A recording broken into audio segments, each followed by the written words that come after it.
upon a midnight dreary, while I pondered, weak and weary, over many a quaint and curious volume of forgotten lore, while I nodded, nearly napping, suddenly there came a tapping, as of someone gently rapping at my chamber door.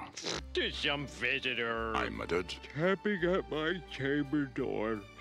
Only this and nothing more." Are we scared yet? Bard, he's establishing mood. Ah, distinctly I remember. It was in the bleak December, and each separate dying ember wrought its ghost upon the floor. Eagerly I wished the morrow. Vainly I had sought to borrow from my books surcease of sorrow. Huh? Sorrow for the lost Lenore. Oh, Lenore. For the rare and radiant maiden whom the angels name Lenore, nameless here forevermore. And the silken, sad, uncertain rustling of each purple curtain thrilled me, filled me with fantastic terrors never felt before, so that now, to still the beating of my heart, I stood repeating, "'Tis a visitor entreating entrance at my chamber door. This it is and nothing more." Presently my soul grew stronger, hesitating then no longer. "Sir," Said I, or "Madam, surely your forgiveness I implore. But the fact is I was napping, and so gently you came rapping, and so faintly you came tapping at my chamber door that I scarce was sure I heard you." Here I opened wide the door. This better be good. Darkness there, and nothing more. Huh? You know what would have been scarier than nothing? What? Anything! Back into the chamber turning, all my soul within me burning. Soon again I heard a tapping, something louder than before.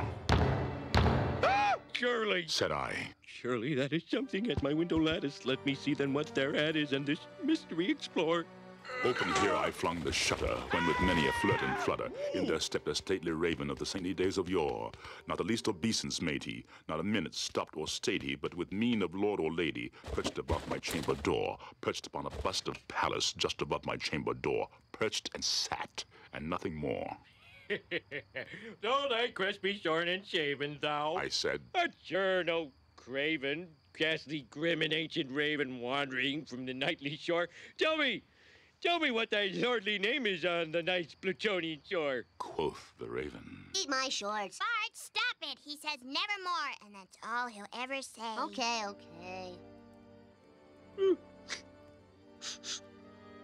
Then methought the air grew denser, perfumed by some unseen scent, Stupid censor. swung by seraphim whose footfalls tinkled on the tufted floor. "Wretch, I cried, thy God hath lent thee, by these angels he hath sent thee, respite and nepenthe from thy memories of Lenore. Quaff, oh quaff this kind nepenthe, and forget this lost Lenore." quoth the raven. Nevermore. "No! Be that word outside of parting!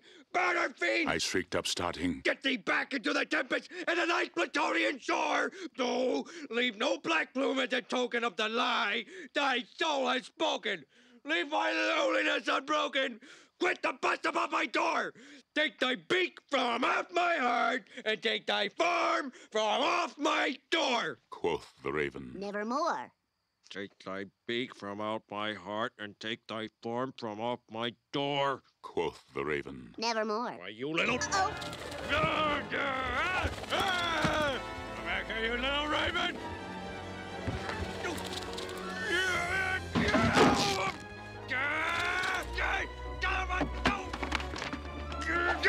Don't hit me! Ow! nevermore.